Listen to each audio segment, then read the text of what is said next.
Bonsoir tout le monde, j'espère que vous vous portez bien. Aujourd'hui, petite vidéo présentation de livre. J'ai terminé une duologie en début de semaine et j'avais envie de vous la partager parce que c'est une romance que j'ai adorée, vraiment.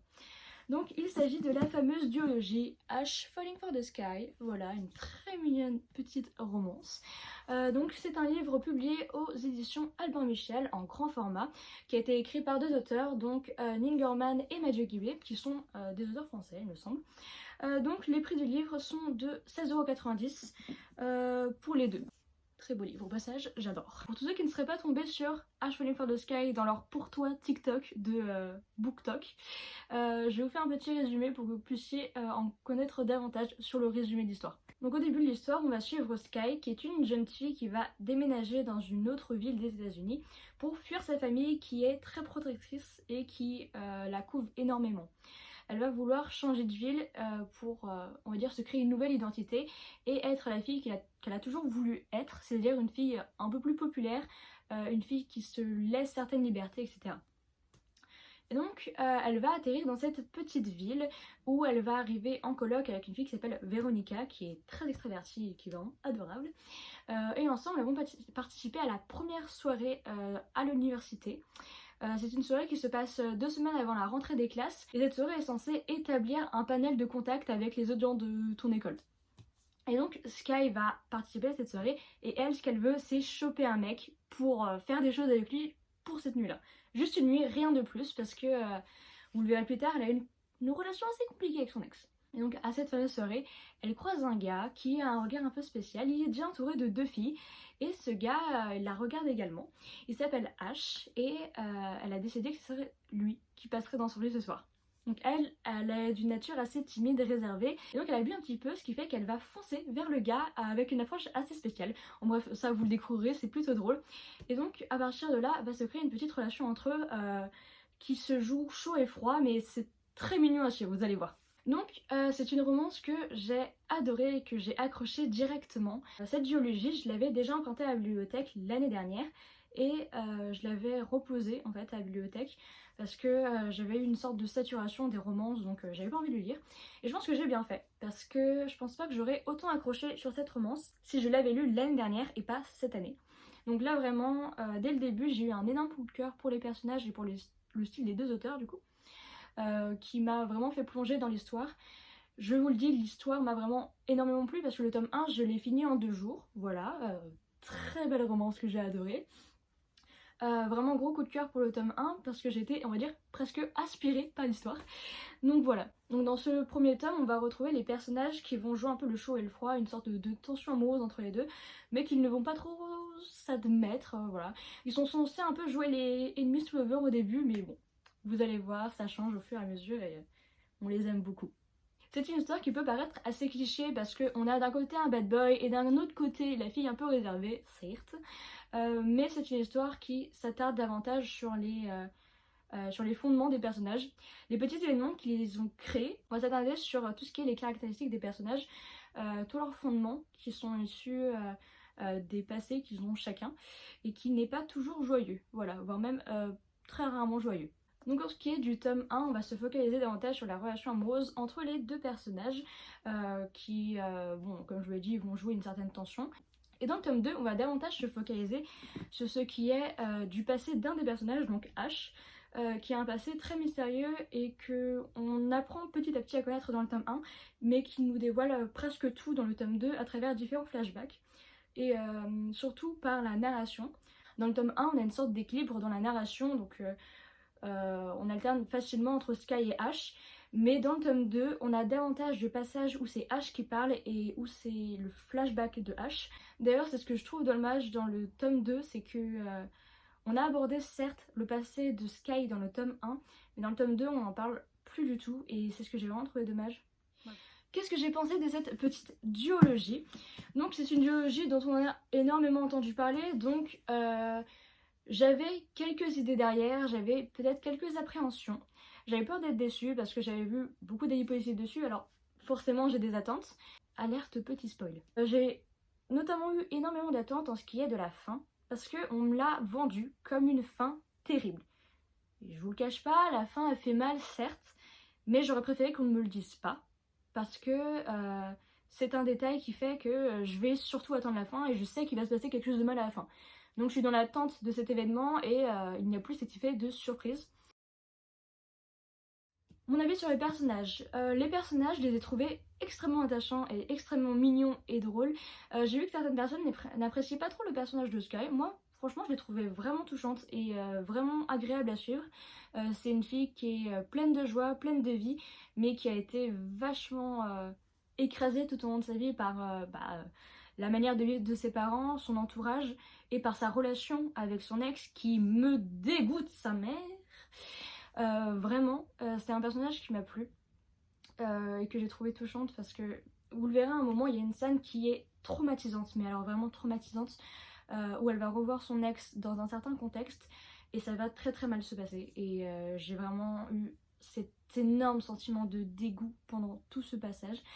Et c'est vachement étrange parce que c'est une scène qui m'a vraiment marquée dans la duologie, mais je n'en entends jamais parler par les autres. On entend surtout parler de la fin de la duologie, mais cette scène-là, je l'ai trouvée extrêmement marquante et extrêmement choquante, mais personne n'en parle.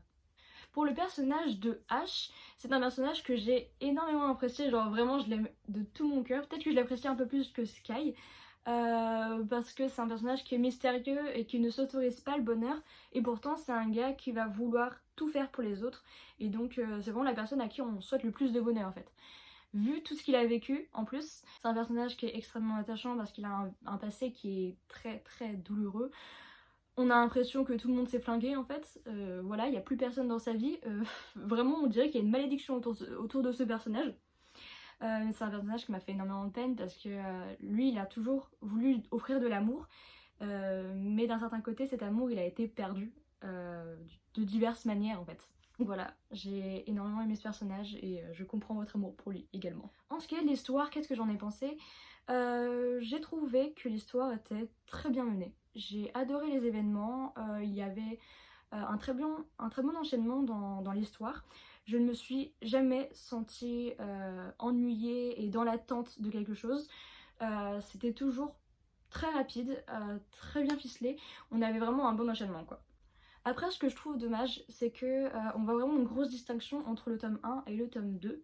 Dans le tome 1, c'est vraiment la relation amoureuse légère entre les deux personnages, et dans le tome 2, on tombe sur quelque chose de beaucoup plus sérieux, avec un certain événement qui va se passer à la fin du tome 1, mais vous le saurez. On voit vraiment que c'est beaucoup plus sérieux, on va s'attarder sur le passé de Ash, donc je comprends, mais j'aurais souhaité quelque chose d'un peu plus léger qui rappelait le tome 1 et qui rappelait un petit peu la légèreté entre les deux personnages. Moi, pendant tout le tome 2, je me suis dit, mais quand est-ce qu'on les revoit à côté? Parce que on les voit chacun dans différents endroits et tout, mais on les voit jamais ensemble. Donc quand est-ce qu'on les revoit? Donc vraiment, j'étais dans l'attente de les revoir ensemble, mais ça, voilà. Autre chose que j'ai peut-être trouvé dommage, en fait, l'histoire nous montre deux personnes qui sont totalement détruites et qui pensent qu'en étant ensemble, elles vont pouvoir se reconstruire. Enfin, c'est pas qu'elles pensent qu'en étant ensemble, elles vont pouvoir se reconstruire, c'est qu'elles sont déjà ensemble, elles passent du temps ensemble, et que petit à petit, elles se reconstruisent. Sauf que, à travers les différents mails de Ash, on a vraiment cette impression que Sky est son remède, que sans elle, il ne peut rien. Donc au final, c'est pas une façon de penser sur laquelle j'accroche totalement. Et en fait, ça remet également en question ma vision des relations, dans le sens où, pour moi, une relation, t'es censé être bien avec toi-même avant de pouvoir te lancer avec quelqu'un et pouvoir vivre pleinement. Là, dans leur relation, ils sont totalement détruits l'un comme l'autre, et d'une certaine manière, ils s'entraident. Donc moi, ça me remet en question, ça me pose la question, est-ce que on a forcément besoin d'être totalement bien pour pouvoir sortir avec quelqu'un? Ou est-ce que justement le fait d'être accompagné par quelqu'un, ça va t'aider à évoluer, à changer? Parce qu'il y a des rencontres dans ta vie qui vont pouvoir te permettre d'évoluer et d'en apprendre plus sur toi et de réparer tes blessures par la même occasion. C'est pour ça que j'étais pas tip top au début, parce que je me dis mais c'est quand même des personnages qui ont un passé affreusement douloureux, qui n'ont pas réussi à réparer d'eux-mêmes. Est-ce que leur relation va fonctionner alors qu'ils sont tous les deux détruits? On voit que d'une certaine manière ça marche, même si c'est une relation qui est très dynamique, très explosive, mais ça marche. En grande généralité, ça marche très bien. Et la chose dont je suis assez contente, c'est que les auteurs ont réussi à montrer l'évolution des personnages. Par exemple, avec Ash, on va voir que c'est un personnage qui a toujours été d'abord très renfermé sur lui-même, qu'il n'a pas envie de s'ouvrir aux autres, et que avec la présence de Sky, il va devenir beaucoup plus ouvert, beaucoup plus joyeux, et il va un petit peu remettre en question sa relation avec Zach, enfin bref, vous allez voir. Mais la chose que je vais peut-être leur reprocher, c'est le fait que dans l'histoire en soi, en elle-même, la seule personne qui a connu une évolution, c'est Ash. Sky, la seule évolution qu'elle a pu connaître, c'est enfin retrouver le bonheur et enfin être heureuse. Mais d'une certaine manière, j'ai cette impression que c'est comme si on avait coupé l'herbe sous pied de Sky et qu'on lui avait empêché d'être de totalement évoluer. Attention spoil, ne surtout pas regarder ça. Sincèrement, le fait de voir qu'à la fin, Sky décède, ça m'a foutu mal parce que je me suis dit, putain mais elle a vécu tout ça, elle a voulu évoluer et en fait on lui a empêché d'évoluer à cause de cette naissance et à cause de cette mort. Parce que d'une certaine manière, oui, cette mort permet de prendre conscience à Ash qu'il n'a pas besoin de s'en vouloir pour tous les gens qui ont disparu autour de lui, parce que ce n'est absolument pas sa faute. Mais du côté de Sky, ça l'a empêché de vivre et ça l'a empêché d'être pleinement elle. En fait, j'ai cette impression que Sky n'a pas pu aboutir à son évolution et qu'à cause de ça, c'est un personnage qui devient incomplet. Alors que Ash, avec son épilogue, on voit que c'est un personnage qui a énormément souffert, mais qui accepte ses blessures, qui accepte son passé et qui accepte que des personnes aient disparu de sa vie, mais qui continue tout de même à avancer pour lui, mais pour eux également. Et il ne s'en veut absolument pas d'avoir pu aimer ces personnes. Donc l'évolution de Ash est géniale, mais on ne s'est absolument pas attardé sur l'évolution de Sky qui n'a pas abouti. Fin de spoil. En tout cas, ça reste une duologie que j'ai énormément aimée, que je vous recommande totalement.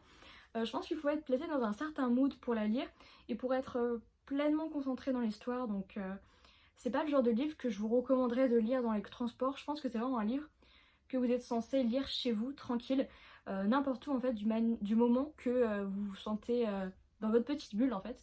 Parce que c'est vraiment une histoire qui a besoin que tu t'ancres émotionnellement avec les personnages.